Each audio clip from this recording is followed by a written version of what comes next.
Back here on Advance Your Wealth with Homer Smith. Homer today enjoying some well-deserved time off. We're going to let him enjoy that today. But of course, we've got a familiar face hopping on board with me today. It's Mr. Joseph Sykora of Aptus Capital Advisors. Joseph being, an equity analyst and does portfolio reviews over there. And if you're familiar, and regular listener or viewer of our show here on Advance Your Wealth, you know that we've welcomed Joseph on in the past to get his insights into what's going on in the market out there, given the ever-changing landscape that it is, and dive into some of the trends and the different things that he and his team are seeing over at Aptus Capital Advisors. So today, here we are. We're sitting about midway through the third quarter. A lot to dive into today. So with that, let's go ahead and welcome him on. Joseph, good to see you today. How you doing, sir? Yeah, pleasure to be on again. Yeah, good to be sitting back down with you. Homer enjoying some time off today, but that doesn't mean we can't dive into the markets without him. Let's start with earnings, if you will. Look, we're about halfway through the third quarter in this 2023 year. How are things shaping up so far? What are kind of the high level snapshots, if you will, that you and your team are looking at? Yeah, so if you look at the third quarter earnings season period, we're right in the middle of that reporting period. So right at about, as of yesterday, 250 names out of the 500 S&P 500 names have reported. And so far, it's been pretty good, what we would say. So coming into the quarter, there was expectations for year-over-year earnings growth to actually be negative, so not growth, negative to the tune of about 1%. And so far, given updates from the companies that have already reported, that number is looking like it's going to come in closer to maybe 2% year-over-year growth, which is good. It's actually the first year-over-year quarterly growth that we've seen since the third quarter of 2022. So nice return to growth after several quarters of a little bit lower earnings on a year-over-year basis. If you look under the hood, though, that earnings growth has not been followed by quite as robust revenue growth. So you think about revenue is, of course, the top line number that a company reports in sales. Earnings is what they actually make after you strip out expenses and the like. So if a company is not growing sales at the same rate that they're growing earnings, then there's really two main things that are happening there. One would be that they're doing a good job of controlling or cutting costs, and the other is that they're managing their accounting in such a way that they're able to equate a higher margin of sales into earnings. Neither of those really is sustainable over a longer period. You can only cut costs to some extent. And of course, kind of accounting provisions are what they are. So if you kind of take something out of one period, it's hard to put it back into another. So there's a little bit of a question as to the earnings growth we've seen this quarter, if it really is kind of a sustainable notion going forward. And that's important because the analyst expectations for the fourth quarter of 2023 and then into 2024 start to reflect some more robust growth. Now, part of that is that you've got easier comparables from late 2022 into 2023, but it's also the analyst community thinking that the economy is going to continue to stay strong. And as inflation hopefully continues to come down, it has come down quite a ways, that's a headwind toward top line sales, which is what we're seeing this quarter. So I think there's some question marks on a go forward basis. And if you see how the market is responding to what's happened so far, what you've seen is that beats, so earning beats, have not been rewarded by the stock market how they typically have historically. So if you look at earnings beats on a historical basis, on a 5-year look, outperform the market on reporting day by 1.5%. So far this earnings season, they're outperforming by 1%. And if you look at misses, so companies that are underperforming their earnings expectations, typically they trail the market by 2.4% on reporting day. And so far in this reporting period, it's been 3.3%. So you got a case where the market on the names that it liked coming in, think about some of the higher flying tech names, the AI sort of beneficiary type names. These trades were pretty crowded coming into the quarter. Expectations for those names, at least, were pretty high.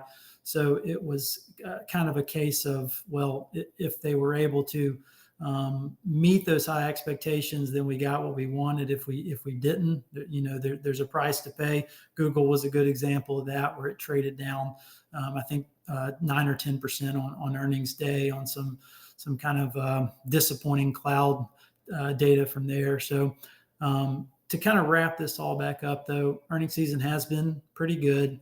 We talked about this last time on the show. Next quarter is where I think rubber meets the roads in terms of expectations are higher, comps are a little bit easier, and therefore expectations are that we need to see more improvement. And I think you could have a situation where that causes a little bit more volatility in the market. But again, so far so good on what we're seeing this year. Sure. And of course, we're just sitting down to have this conversation halfway through the quarter. It'll be interesting to see how the rest of the quarter shakes up. And then obviously as we move into the next quarter, of course, of the next year.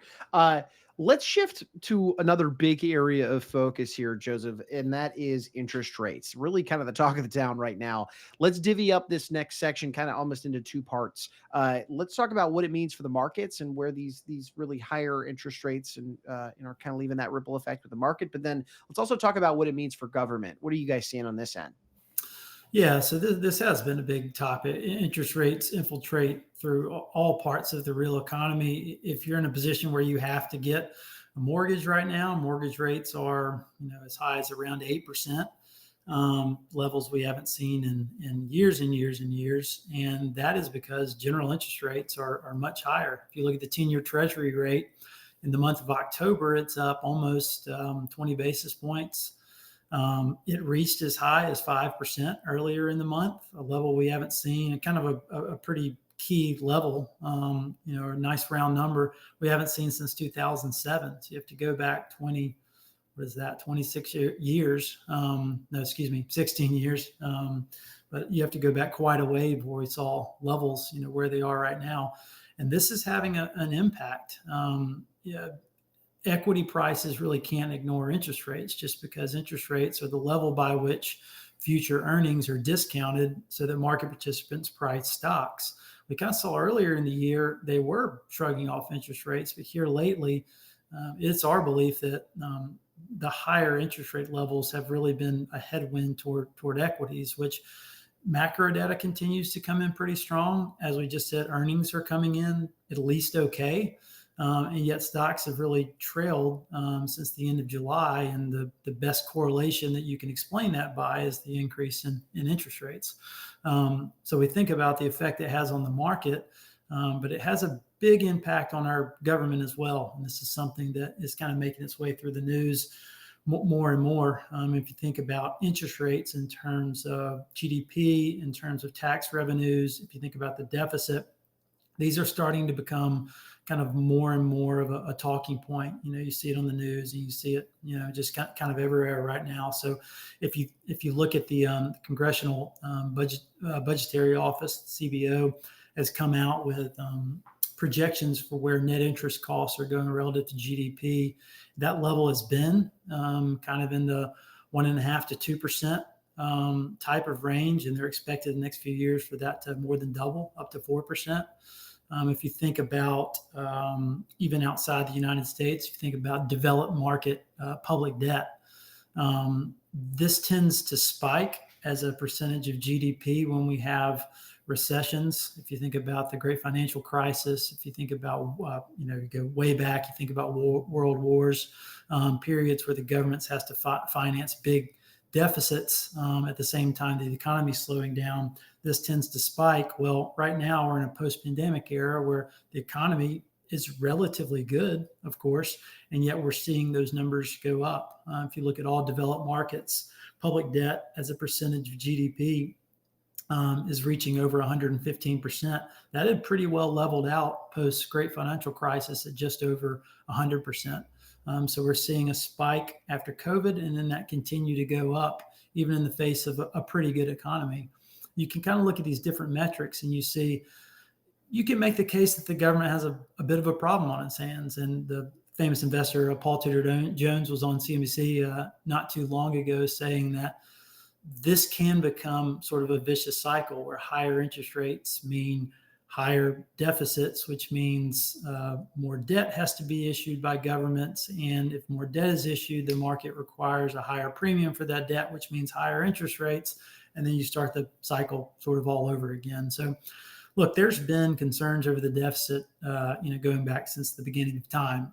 It was certainly a topic coming out of the great financial crisis and all the quantitative easings that took place at that time. So it's not to say that the government can't sustain a deficit. It's just really a point of saying that the current direction is not where we want to be, and the current direction, to some extent, at some point, is probably unsustainable. So the market's kind of waking up to that and say, hey, look, we're going to charge you higher interest rate for what you're doing because you kind of got to get your house in order. So I think we'll see how that pans out. But right now, it's something that the market's paying close attention to.